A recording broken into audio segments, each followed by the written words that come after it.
Okay, good morning, colleagues. Good afternoon, good evening. My name is Sarah Rattray. I am the global lead on human rights in the United Nations Development Programme, and it's my real pleasure to welcome you to our event this morning, our online hybrid event, which is the launch of a new resource, a digital rights dashboard and corresponding pilot country insights report, which we hope will be of great use to all of us working in the space of human rights in the digital environment. And we have an exciting launch event this morning. I want to thank all our speakers. And I think my colleagues will be putting the agenda in the chat for you to see. I do encourage you to use the chat function. Firstly, perhaps to introduce yourself. This is an open launch event. We have colleagues from the United Nations, from UNDP, from partner organizations, stakeholders, and governments. So please do take a moment and introduce yourself in the chat so that people know who is here and we can make connections. And before we get into the meat of the event, I'm really pleased to invite the Chief Digital Officer of UNDP, Rob Opp, to share some welcome remarks. And happy to pass over to Daria, who's going to play his opening remarks. Thank you.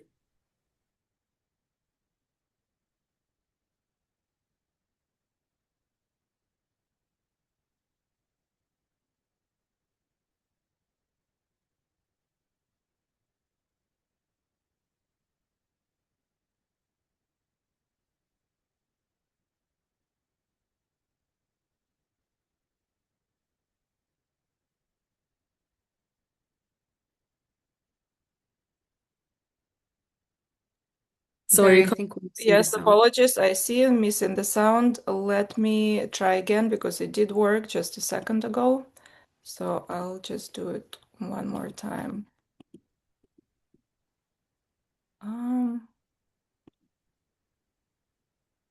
Okay.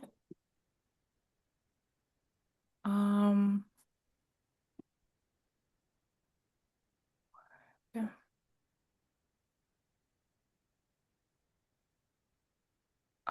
I see what was wrong. Here we are. It should work now. Greetings, everyone, and welcome. Thank you for joining us at this launch event. We've made tremendous progress over the last several years on the inclusive digital development agenda alongside our partners around the world. At the heart of this work has been UNDP's digital transformation framework. That framework identifies critical areas where collaboration across society is essential to ensure that digital transformation leaves no one behind. Because while we know that digital transformation presents tremendous opportunities to achieve the SDGs, there are also significant risks. And so while it can enable people to access their rights, it can also threaten to limit them. And that's why a rights-based approach is fundamental to everything we do, and it's an embedded guiding principle in our digital strategy.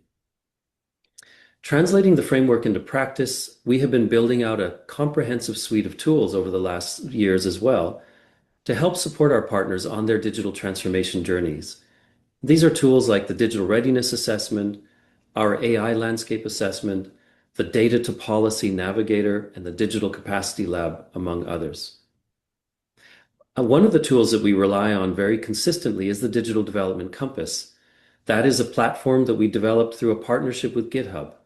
The Compass is UNDP's resource to support member states with their digital transformation journeys by providing an overview of a country's digital development by aggregating over 140 open source data sets into interactive dashboards covering the 6 pillars of our digital transformation framework. And today, we are proud to present the newest component of the Compass, the Digital Rights Dashboard. Building trust and developing technology that works for everyone requires more than good intentions. It demands a systematic approach.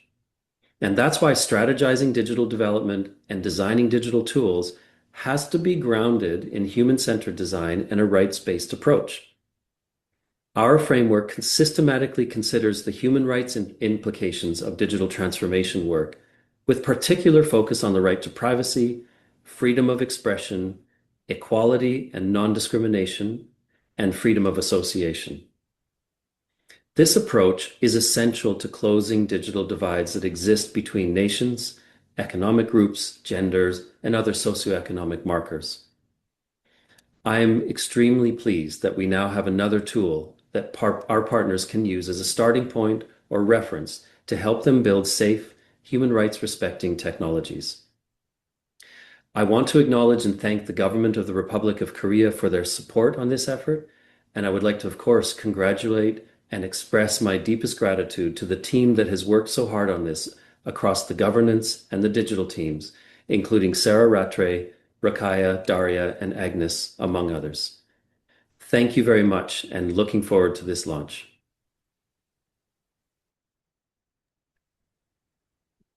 Thank you, Rob.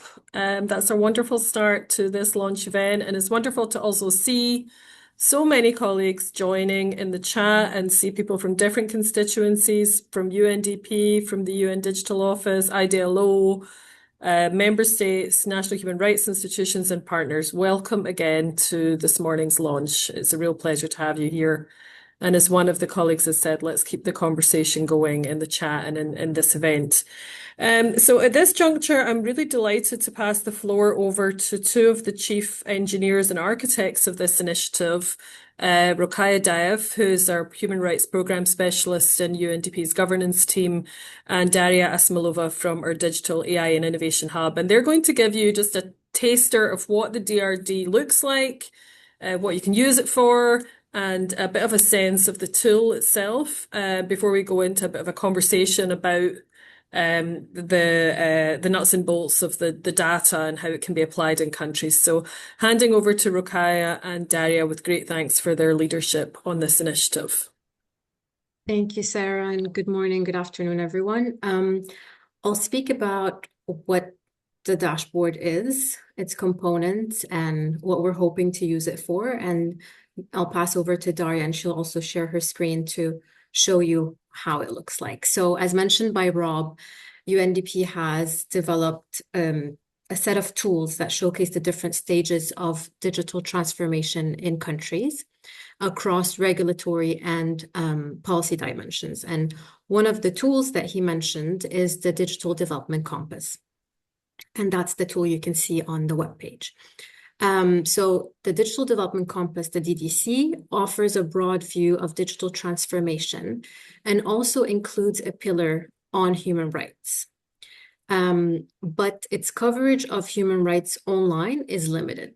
So when you click on the DDC, you can also click on the human rights pillar, and it will show you, for example, indicators on government social media shutdown in practice, privacy protection by law content, but it does not cover human rights online specifically.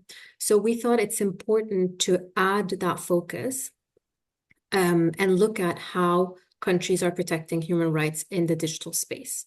And that's why we developed the Digital Rights Dashboard. So it really builds on the DDC, the Digital Development Compass, but is more targeted and provides a perspective on how countries are progressing in protecting human rights online. And as mentioned, it looks at 4 digital rights. The first is freedom of opinion and expression. Second is freedom of assembly and association. Third, the right to equality and non-discrimination. And fourth, the right to privacy. And in addition to measuring these 4 rights, the dashboard also considers cross-cutting indicators. And those capture foundational elements that support all these rights to be fulfilled online. So when we talk about digital rights, I think it's important to highlight that we're not talking about new rights. It's the same rights that we have offline. We also have those rights online. And the reason we chose these 4 rights is to start somewhere, but also because they're all part of core international human rights treaties and have also been recognized as being integral to the digital space. by UN resolutions, general comments, by treaty bodies, and also UN reports. So what's the objective? What's the purpose of this dashboard? How can we use it? We really hope that the DRD, the Digital Rights Dashboard, can initiate informed dialogue on rights-based digital transformation and on how national contexts can better support a rights-based digital development. So with the different data set or the data that you see on, for example, for Colombia, I believe we're looking at, we're hoping that it can support policymakers, practitioners, and other stakeholders in understanding and advancing digital rights based on the data that is available and the findings of the DRD. Now, it's important to say that it's not a comprehensive overview, but rather a structured, data-informed starting point to help understand digital rights. And we hope that it will allow governments, civil society, and development partners to identify gaps, engage in meaningful dialogue, and also co-create solutions that uphold fundamental freedoms in the digital space. Now, a little bit about the methodology and the indicators. So the Digital Rights Dashboard follows the same methodology as the Digital Development Compass. So it uses a collection of publicly available data. And it has two different types of indicators. The first is structural indicators. And that means that these indicators capture the legislation and policies put in place to protect digital rights, including, for example, whether the country is a state party to a human rights treaty or convention and has put in place legislation to protect digital rights.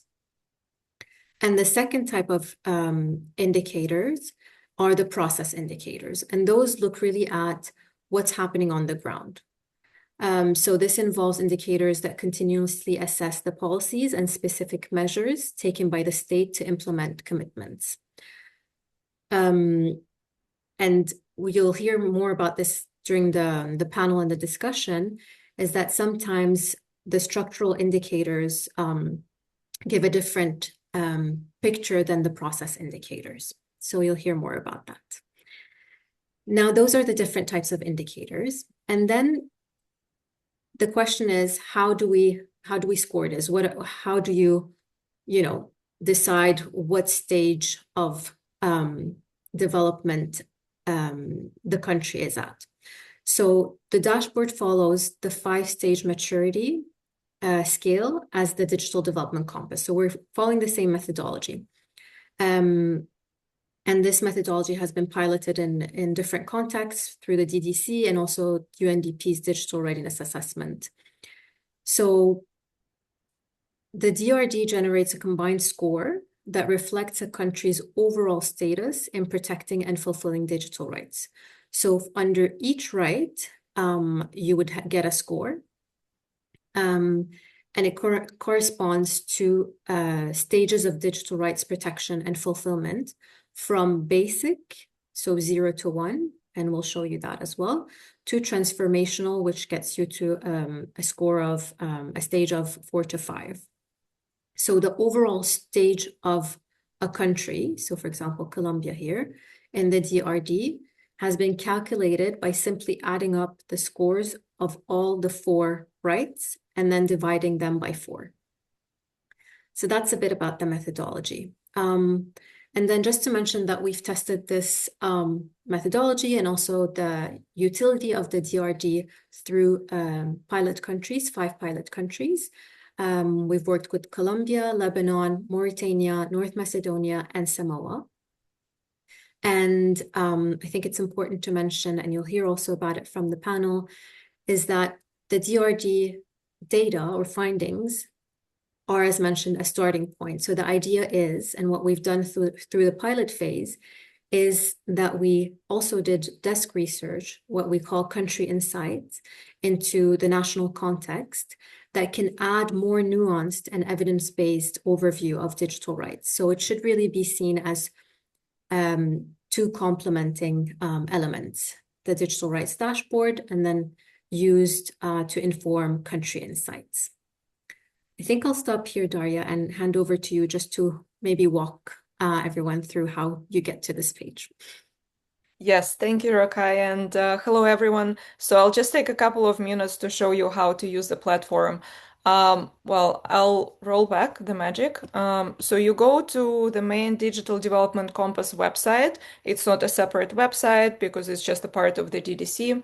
So here you can look for countries on the map. If you're not that fantastic with geography like I am, for example, you can use the search button and type the country. So I already have Colombia because that was one of our pilot cases. So obviously you can choose any other country. So, and then first you land on our regular digital development compass page, and there you have the digital transformation framework pillars that we use. And as Rokai mentioned, so there is a part a little bit on the human rights as well, but mostly on the regulation. Now, then to deep dive on that, so you can jump to the digital rights dashboard, and here you are. So the four pillars, the cross-cutting indicators that Rokai mentioned, freedom of expression, assembly, and association was merged into one pillar because the indicators were overlapping in like 99% of the cases. Then there is right to privacy and right to equality and non-discrimination. And then you can do a deep dive on various components of each pillar and what the scores are there. And then it's sometimes like not everyone sees it from the first go, but on the top of the screen, you can also play a little bit with what you see and how data was put together. So you can look at the imputed data because there's still some data is missing in some cases. So you can see how we were dealing with that. You can look at source values, and then you can also look at sources of the data. So that will be much longer page. So, and then you can also explore these data sources yourself. Now, if you want a nice and neat look, then you just turn off this toggle and then the methodology part. So again, going up to the page, so there is a methodology, and I encourage you to actually read both because the digital rights dashboard follows the main criteria for the digital development compass methodology. And you'll hear a little more, but there are some limitations because the biggest one, you'll see that for the digital development compass, so the decision was made that because it's a global tool, whatever data sources we use, they must be public, so that's just a must, but also we need to cover at least 135 countries. As you imagine, with some subjects like the human rights, there aren't that many databases where you can apply that criteria.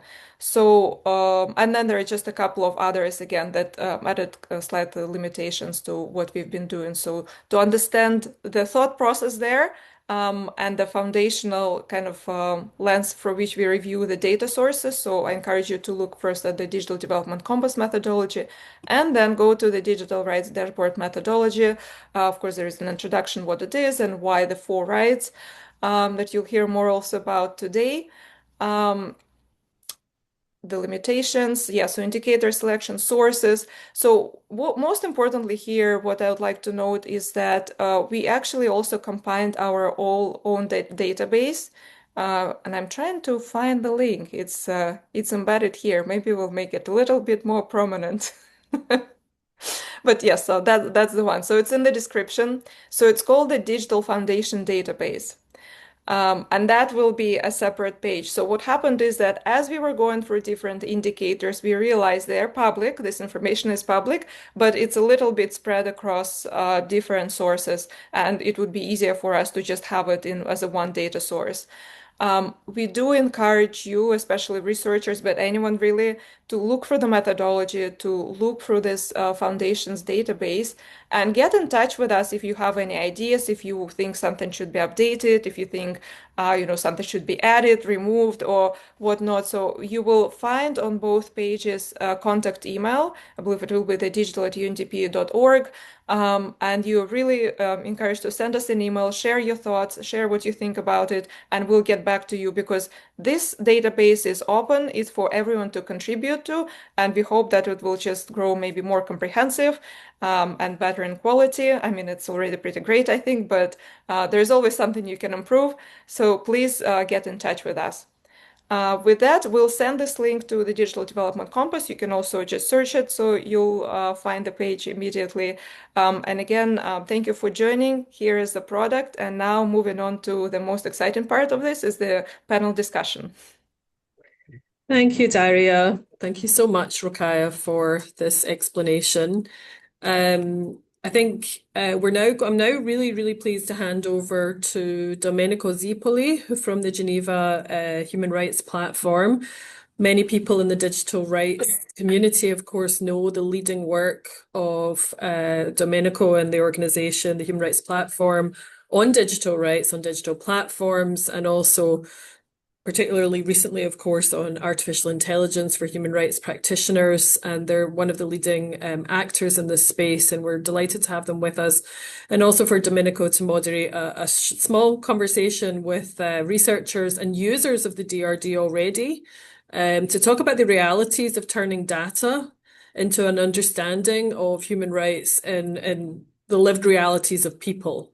Yeah, because data is one thing. How do we actually convert that into a tool that we can utilize for policy, for programming, and for working for human rights for all? So thank you, Domenico, for joining us, and over to you.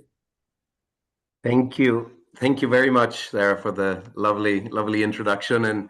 And thank you to all colleagues for the excellent presentations leading up to this discussion. It's a real pleasure and honor, of course, to take over the moderation for the panel as well as the Q&A segment of this really exciting opportunity that we're in to welcome a new, extremely valuable resource to the Human Rights and Development Toolbox, the launch of UNDP's Digital Rights Dashboard. And as we heard from the beginning of this event, the Digital Development Compass has really by now become a cornerstone in supporting governments to navigate the complexity of digital transformation. It really has become a key resource. And what makes today particularly significant, in my view, is the addition to the Compass of the Digital Rights Dashboard, which in a very fundamental way, deepens the Compass by focusing on how key rights, and I'll repeat them, freedom of expression and assembly, equality, non-discrimination, and privacy, are upheld in digital spaces. Just a very few words from the perspective of our work before I introduce the panelists today at the Geneva Human Rights Platform. And Sarah was very kind to give that lovely introduction. But more specifically on our initiative on digital human rights tracking tools and databases. And today's launch is really a major contribution to the global human rights and development ecosystem. Through our global directory, which I will add to the chat in a second, we map and analyze digital tools used by governments, NHRI, civil society, international organizations, and partners to monitor, coordinate, and implement human rights obligations. And one of the clearest needs that we saw emerging across all regions is precisely what the DRD now offers. And that is a structured, evidence-based entry point for framing dialogue, identifying priorities, and then eventually informing policy choices. And the last thing I'd like to say at this point is that the Pilot Country Insights Report, so that second element that we are introducing today, it really elevates this contribution even further because it acts as an excellent starting block for national reflections. We'll hear about this in a second. Enabling stakeholders to translate digital rights principles into concrete strategies for consultations and actions. So this was just a little framing from my side, and thank you for listening. But before diving into the discussion, let me briefly present our three great panelists today. Anna Chernishova, Deputy Resident Representative, UNDP North Macedonia, Arindrajit Basu, Digital Rights Researcher, UNDP, and Line Gamrath Ramsmussen, Chief Advisor, Human Rights Business and Technology at the Danish Institute for Human Rights. And I've prepared a short question for each of the panelists to kick off the discussion, which will be followed by a Q&A, and I, of course, invite everyone to partake in that discussion. So, Anna, You have overseen the work that took place in North Macedonia during the piloting and validation of the DRD. And just to follow up on what Sarah was saying about the importance of people behind tools, I would also warmly acknowledge I've done my research behind your involvement in this project, the excellent work of your team, especially Emily and Maria, who were instrumental in validating the DRD findings and shaping the pilot country insights. And this collaboration and commitment really shows that that behind each digital solution, it is people that really matter and that are central to its development, and we shouldn't forget that. So, as to my question, as we can all see through the Digital Development Compass, North Macedonia is rather advanced in rights-based digital transformation. And this is reflected in the Digital Rights Dashboard profile. And from your experience, Anna, in the piloting, how is the DRD useful for future intervention and implementation? Thank you, Domenico, for praising our team. Actually, you took part of my talking points because I was going to praise the team as well. Okay. But let me start off with greeting everyone on the screen and for organizing this truly global presentation. I could see from the countries that we have literally global presence here, as well as for inviting colleagues from outside of UNDP bubble. I can see even oil and gas companies and others. So this is really nice that we can present our product to the partners from outside the organization and to our donors. So in North Macedonia, when we were offered this opportunity, we immediately jumped in because, as you just mentioned, that we have a very strong in-house capacity. We have a very good digital team. There are digital advocates. We have quite advanced capacity on the human rights and gender, on leaving no one behind, and all these dimensions. So we thought that why not? We were actually the only country from the European region which was selected, so we jumped in. That's why, again, I want to thank the team for their hard work, and also let me take this opportunity to thank the donors of this activity, of this very interesting innovative tool, which I hope will be eventually cover all the countries.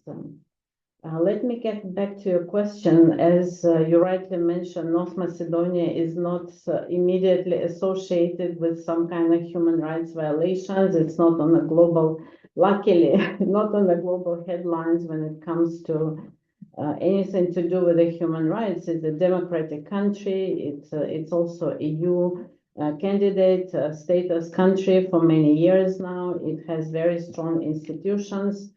But again, as you rightly mentioned, there's always room for improvement. Therefore, we decided that why not participate and also look where it brings us in terms of gaps and areas where we can still work on as the organization together with our partners and with the government.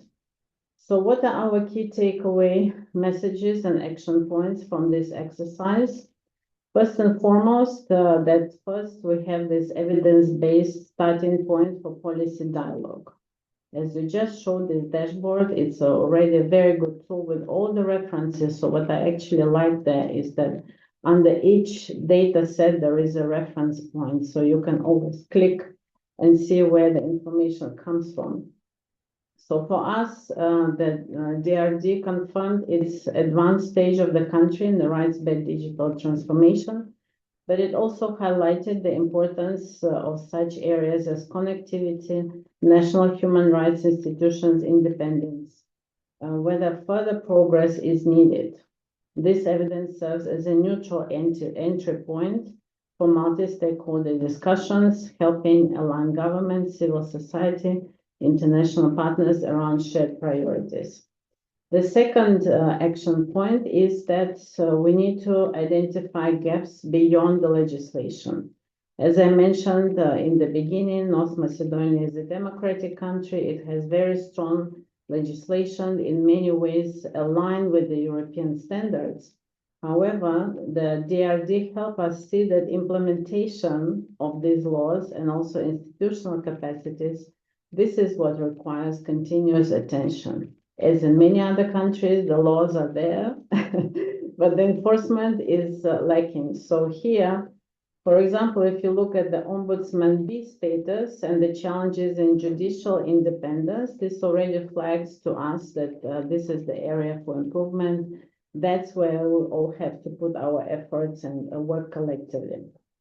So the third takeaway message is the linking digital rights to broader digital transformation. The DRD complements tools like digital readiness assessment by embedding human rights into digital agenda.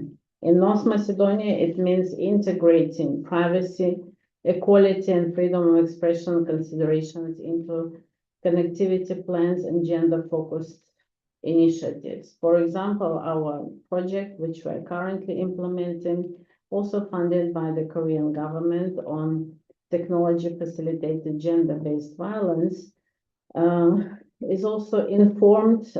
We also use the data from this project to inform the idea findings on gender-sensitive approaches.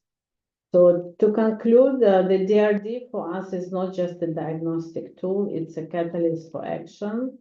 It helps us prioritize interventions, design targeted capacity building, and ensure that digital transformation remains inclusive, rights respecting, and aligned with the international standards. Over to you. Thank you very much, Anna, for these insights from the piloting experience in North Macedonia, and for highlighting how the DRD can actively inform future programming and policy dialogue. And we've received from you very precise action points, so that's very, very useful. Thank you. Let us now turn to our second panelist, Arindrajit. Arindrajit, importantly, you were part of the core team that conceptualized and developed the DRD over, from what I understand, an more or less 18-month period. Perhaps you can talk about the process together with Rokaya and Daria, as well as being the co-author of the Pilot Country Insights report. And your analytical work, as I understand, was really foundational to shaping the DRD methodology and its application across the 5 pilot countries. And I just wanted to quote just a small sentence from the Digital Development Compass website that captures this ethos rather well. Digital transformation, I'm quoting, is not a destination, but a journey. It is about using digital and technology to improve the lives and livelihoods of individuals, communities, and countries. And from what I've understood and seen, the UNDP team behind the DRD and their work reflect this very principle. So my question to you, Indrajit, would be the following. And we have heard from Anna about some of the opportunities that the dashboard brings. Could you help us in understand what are some of the lessons learned from the different pilot countries and you can share from actively developing the dashboard? Thanks a lot, Domenico, and thanks a lot, Anna, for sharing your insights as well. As Domenico mentioned, I was the researcher on this project, and when Rokaya and Sarah, we had our first conversation a while back, we had kind of 2 questions. Of course, recognizing the challenge that a project like this would bring, of course, recognizing the rewards, but also recognizing the challenges. We had 2 questions. Do we have enough publicly available data to make a meaningful contribution to understanding digital rights across at least from 135, 80% of UN countries? And 2, is that data holistic enough to enable us to form a robust and unbiased, even a starting picture? And I think those 2 questions really guided us from the beginning. When we thought of conceptualize the indicators, when we got feedback, I'd like to acknowledge the Danish Institute for Human Rights. Lina is, of course, going to speak next, but their feedback was instrumental in us actually figuring out how to construct the pillars, what sort of indicators are useful, what are not. And then, of course, piloting it in 5 different countries was really useful to again improve the quality of that product. But really, these 2 questions, I think, guided us from the beginning, and we were cognizant right from the get-go of the potential limitations of a project like this, and which is why I think the quote that you led up to the question is quite useful to capture the ethos of the DDC, but also of the DRD, that it is a starting point, that it is not a destination, but it is a systematic way of undertaking that journey towards rights-based digital development. And that's where the piloting process that we undertook, with starting with the DRD, actually revealed a lot of insights. And again, you acknowledged the work of the UNDP country offices that really helped us with the validation and the piloting. Their expertise was critical to that report that I authored. Let me share some. Of course, you heard from Anna on North Macedonia already, which was one of our pilot countries. But let me share a few more quick insights from 3 other countries. So we piloted in Colombia, which again, a lot of strong legislative and policy frameworks were definitely there in Colombia. And the DRD indicators, the structural indicators that Rokhaya mentioned, to actually capture that. But in many instances, we found that perhaps implementation, in terms of the state actually implementing the various provisions of that legislation, may be lacking. So there are strong foundations, but work to be done perhaps to implement and really conceptualize a robust process. But that doesn't take away from the fact that these foundations do exist.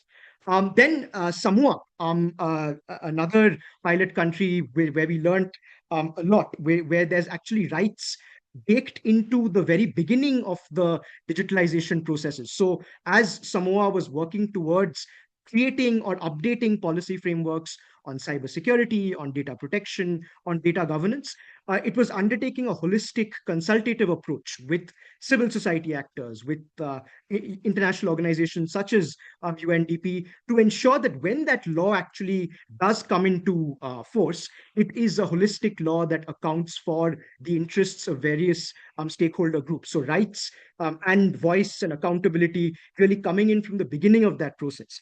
And then, of course, with Lebanon, we learned about how digital rights can be implemented and protected in a context of crisis. During armed conflict, or in many ways, the entire world is still recovering from a global pandemic. And what we really found that things such as the right to information, the ability to protect against unlawful censorship, the protecting of the work that journalists do, those are all foundational indicators that the DRD does capture, and actually adhering to them robustly can mitigate and protect in crisis contexts as well. So these are just some of the insights that we gathered, and I would encourage everyone to, along with the DRD, to read the pilot country insights report. My background is the cover page of the report, so that's how excited I am about it. But that really showcases all the various limitations of what the DRD can do and what the DRD cannot do.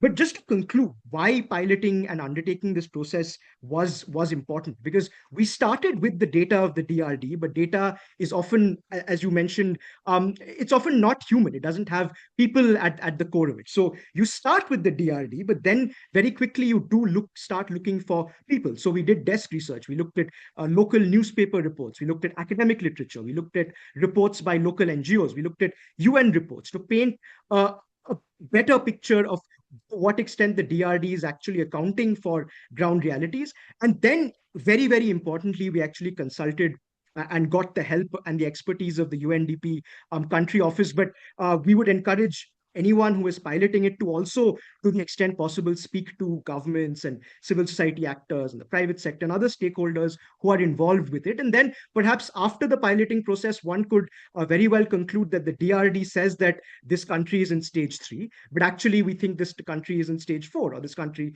is in stage 2. And that's a conclusion that can happen. And that's really using the DRD as a starting point, get to a meaningful and holistic conclusion about digital rights. So to end with your quote, actually, it is indeed a journey, not a destination. Let me stop there. Thanks.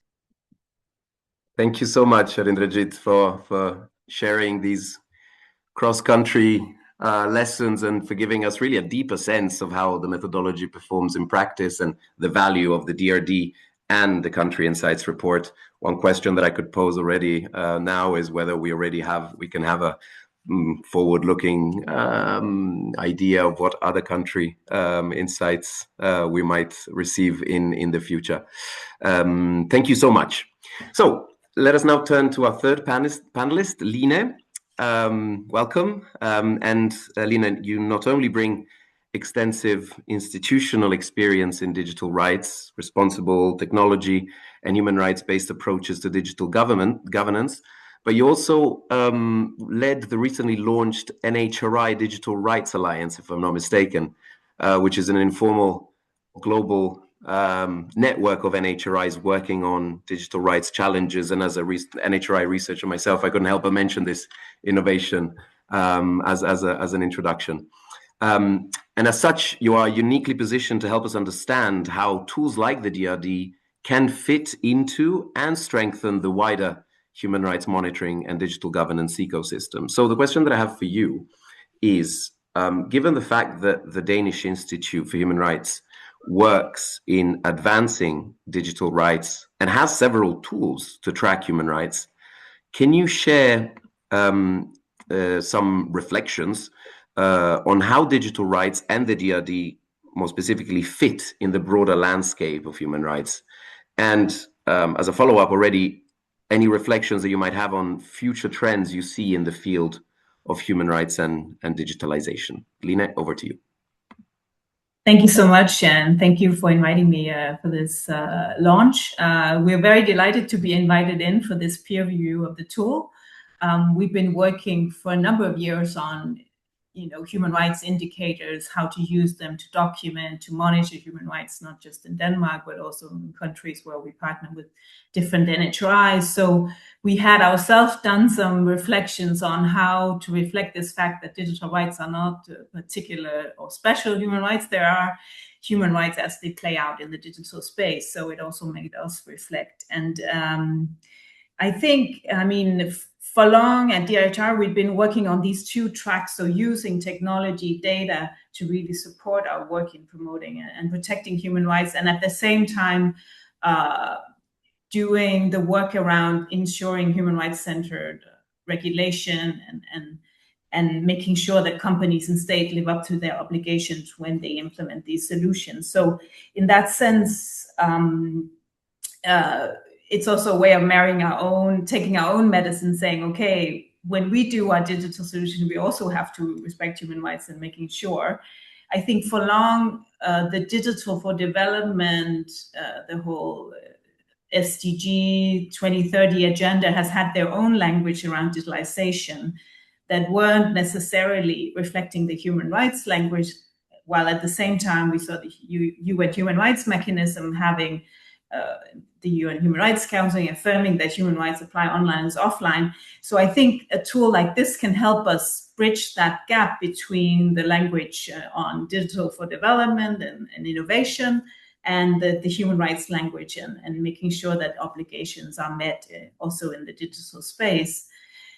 And I can say, we work a lot on human rights impact assessment also of digital activities and done some toolkits on that.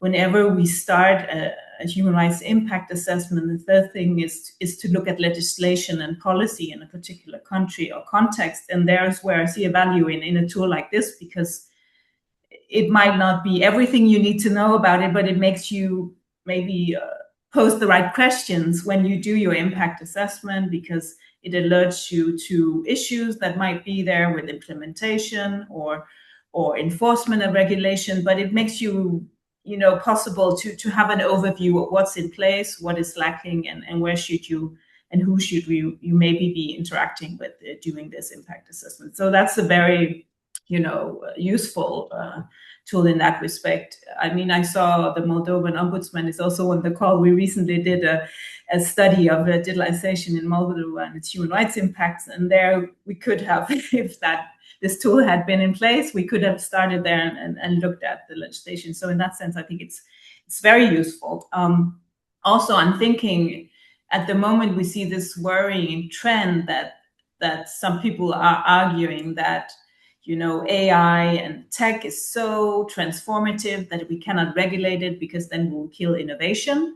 So I think for all of us working in human rights and development, we have to insist on the human rights-based approach, making sure that we respect human rights while doing digital infrastructure, etc. And in that sense, this a tool like this can help us bridge those agendas and proving that it's actually possible and that you can marry these two agendas. So I'll stop there and congratulate you on the big work that has gone into this. I know Aranjit has done a tremendous job in trying to make all these data match and making it very accessible now in the way it's visualized. So congratulations. Thank you so very much, Lina, for essentially, situating the DRD within the broader human rights and digital governance landscape, and also including the role of different stakeholders, different potential and hopeful actual users of the DRD in their day-to-day work. So I'd like to thank all the panelists, and I would now invite everyone in the call to, if they have any questions, to please use the Q&A function or indeed raise their hand. I can see that there has been a number of questions posed in the chat. Yes. So one question that we have received in the Q&A right now is the following. Since the DRD is based on publicly available data, how can the data be validated? Now, this is a methodological question. I wonder whether I could pose the floor to the UNDP colleagues in the call. Yes, I can see Daria. Yep, please. Yeah, thank you for this question. Well, because it's a publicly available data, so you can go and do research. For example, if you're doing research in a particular country, right? So you see the score, it's because it's public, it's transparent, and then you can review it yourself. Having said that, have there been instances where we did our own, so for example, when we were compiling our own database, so we had obviously human verification for every country. So did we have instances where we had the public database and then the researcher on the ground told us that, well, actually, no, this is not updated? Yes, we did. And in some cases, we contacted organizations that maintain the database to just ask them to update something. But this is, this is in a way one of the limitations, right? It won't be perfect in all cases all the time, but this is one of the reasons why, again, we're keeping it as transparent as possible. This is why we have the feedback email regularly checked every day. So if you see any discrepancy with what you know, please get in touch with us. And if it's in our public database, so that's a very easy fix. If it's in someone else's database, then again, we'll see what the process is there, so and how we'll contact them. So again, so when you look at the methodology, you'll see that there is a number of criteria we applied when we were deciding which databases to include or not. And we are trying to include the databases from established organizations that's been there for a long time. Again, it still could be subjective to some, saying that this is a quality, this is not quality database, but this is, the best we could at the moment. But please get in touch with us if you see any, as I mentioned, discrepancies. Wonderful, Daria. Thank you so much. That was very clear. We do have yet another question on methodology, more about customization of the tool. I'll read the question to you all. So how can the DRD be customized for piloting in other countries, since the context may be different? So really the importance of contextualizing data within the context, apologies for the double phrase there, of the DRD. I don't know if there's any... Arindrajit, please. Yes. Maybe I can quickly take that. I think through the piloting process, the first thing that we did after looking at the data was actually, as I mentioned, looking at sources from that country and that region. So that was kind of step 2 of the process. So local reports by civil society, of course, government reports, newspaper reports, testimonials especially, and that was kind of the desk research.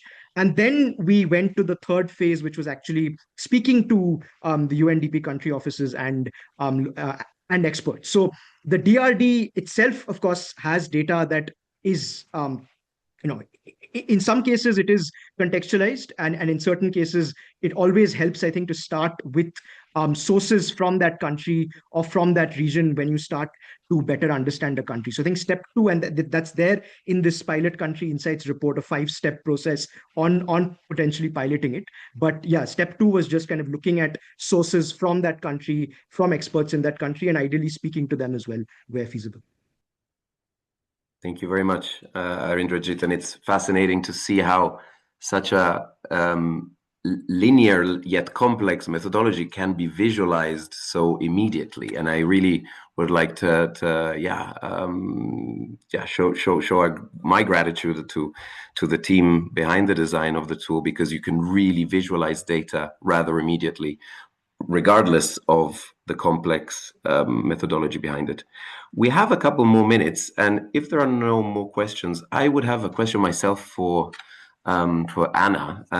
You have mentioned an aspect that I also realized as being one of the key insights emerging from the dashboard, relating to the intersection of digital rights and gender-based violence online. So just to make the conversation just a bit concrete, from your perspective, how can institutions and partners translate these findings into practical steps to strengthen protection mechanisms and eventually improve digital safety for women and girls? We don't have much time. I just wanted to as we have you in the call, to see your perspective on this.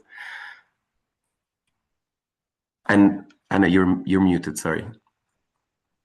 Yes, thank you for bringing up this question, especially as we're still in the 16 days of activism. As many of our colleagues know, 16 days of activism against gender-based violence. So for us here in North Macedonia, this is one of the priority issues, because our data shows that nearly 60% of women here experienced any form of gender-based violence, either from their partner or online or some other form. So the problem is here, and therefore we're using this dashboard. I'm just giving you quick points from our perspective, also using the funding from Korea. We recommend updating the legal and policy framework to recognize online violence as a distinct human right, because at the moment it's not always recognized in the legislation. Second, the institutions must invest in capacity building and survival response mechanism. Thirdly, we reinforce multi-sectoral coordination as a core digital human right. Fourth, the survivors need accessible integrated services. And finally, we must focus on prevention through digital literacy and awareness. So all of these 5 key components for us are the priority, and they're very closely linked to the digital rights dashboard. Over to you. Thank you so much, Anna. You can really see from your experience that the DRD allows us to make very concrete, if I may say so, action points that perhaps without data visualized as such may be quite more difficult to conceive. We have run out of time, so I would like to thank again all our wonderful panelists as well as participants for this thoughtful discussion. It's always difficult to have these 1-hour events. This kind of tool would really deserve at least double that amount for what it's worth and the work behind it and the potential that it has. I thank you once again, and I'll hand the floor back to Sarah for some closing remarks. Thanks again to you all. Thank you so much, Domenico, and thank you to all our terrific speakers. Colleagues, we'll close this event. Very much in the forefront of my mind are some of the key messages that the speakers have made. The DRD is not just a tool, but a catalyst for action. Thank you, Anna. And Domenico, also your reference to digital transformation being a journey, essentially. This is not in itself a destination, but a process. And I think that's elucidated further by Arinjit's reflection on the research process. As I said at the beginning, gathering quality data across more than 135 countries is not an easy task. But we wanted to take the steps to pull together this framework and this methodology to be able to use human rights as a foundational step when we're looking at digital transformation across contexts. It will be an evolving resource. It's going to be a resource that hopefully will improve over time with your support. The methodology, of course, has limitations. There's no complete data sets in this regard that exist, but we think that this is an important contribution to the discussion and to the work on making sure that human rights is fundamental to digital transformation.